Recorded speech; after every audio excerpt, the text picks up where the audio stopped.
Agora nós vamos trazer um resumo do que foi a última reunião da Câmara Municipal de Itaúna. Teve participação na tribuna pedindo informações sobre o processo seletivo para conselheiros tutelares de Itaúna.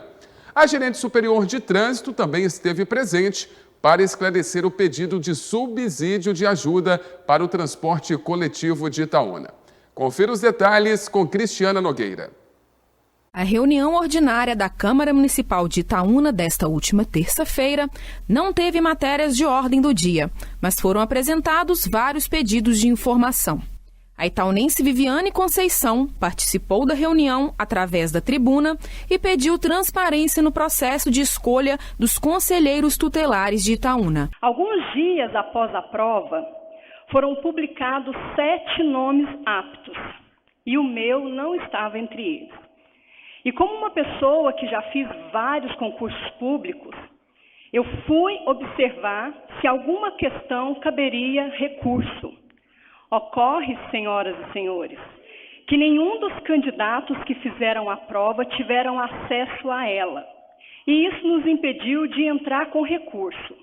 Porém, os problemas não acabam por aí. Eu fui até o Ministério Público e encaminhei a minha denúncia a esse órgão fiscalizador.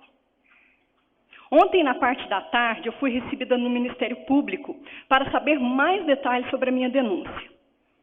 Qual foi a minha surpresa ao ser informada que a CMDCA resolveu manter os 7 candidatos e deixar a eleição transcorrer normalmente, elegendo assim 5 conselheiros tutelares e 2 suplentes. Eu gostaria muito de pedir a essa casa que analise essa situação e que não permita que isso aconteça. Muito obrigada pela oportunidade. A gerente superior de trânsito participou da reunião prestando esclarecimentos sobre o transporte coletivo na cidade. Desde a pandemia, a empresa concessionária do transporte público da cidade de Itaúna nos provocou e vem nos provocando para a gente adequar o contrato que foi assinado em 2016. Por quê? A pandemia, ela agravou esse equilíbrio que deve ter nos contratos. Contratos têm força de lei e têm obrigações entre as partes. Aqui em Itaúna, o transporte público, ele é avaliado por número de passageiros. E a pandemia fez esse número de passageiros cair drasticamente.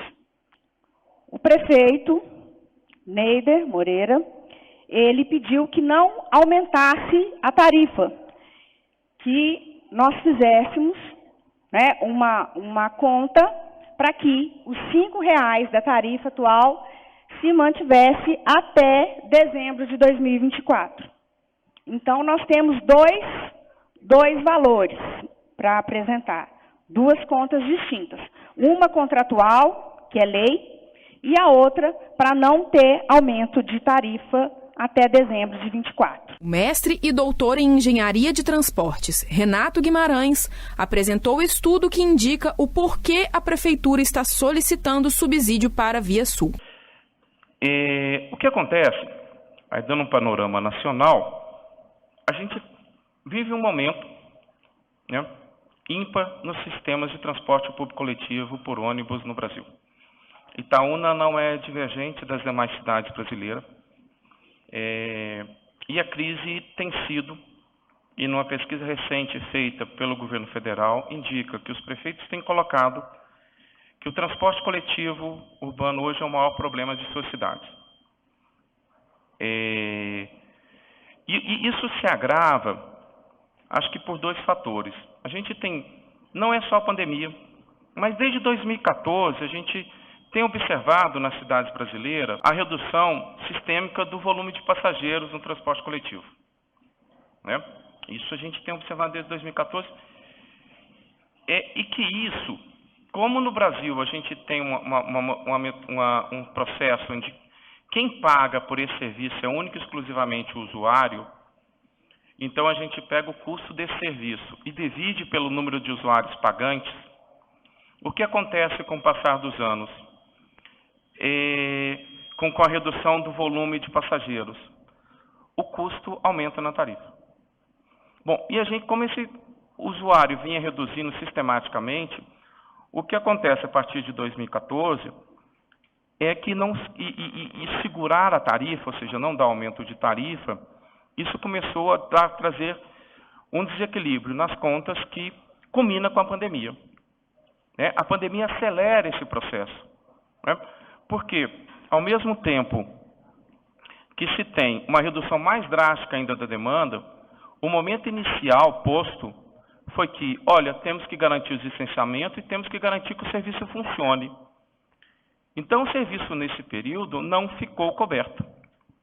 Bom, isso gera uma crise maior ainda nas operadoras e por aí, e chega no momento onde nós vivemos, onde eu não tenho uma atualização da frota, as empresas não se veem em condições de colocar o serviço como era ofertado antes, e por aí, com consequente, nós estamos nessa crise enorme. A vereadora Márcia Cristina pediu esclarecimentos sobre a documentação da empresa concessionária do transporte coletivo e os custos operacionais. Então, nós não entramos dentro da empresa, a gente apurou custo a partir do que é planilhado, do que é posto no edital, e a partir daí, assim, então, esses detalhes da operação dela nós não levantamos, E para mim é lamentável e é realmente desconfortante de saber que isso está acontecendo na empresa de ônibus. Além do mais, para os trabalhadores, Sim. Agora, toda a questão, assim, viagem não cumprida, ela não é vamos dizer, considerada. Ou seja, o que a gente apurou é quantos quilômetros foram rodados. A prefeitura tem um sistema que diariamente ela pega o odômetro inicial e final dos veículos. Os vereadores Antônio da Lua, Aristides Ribeiro, Joselito Gonçalves, Caio Guimarães, Gustavo Dornas e Márcia Cristina, em suas oportunidades de fala, manifestaram-se contrários à concessão do subsídio à empresa da forma que está sendo proposta.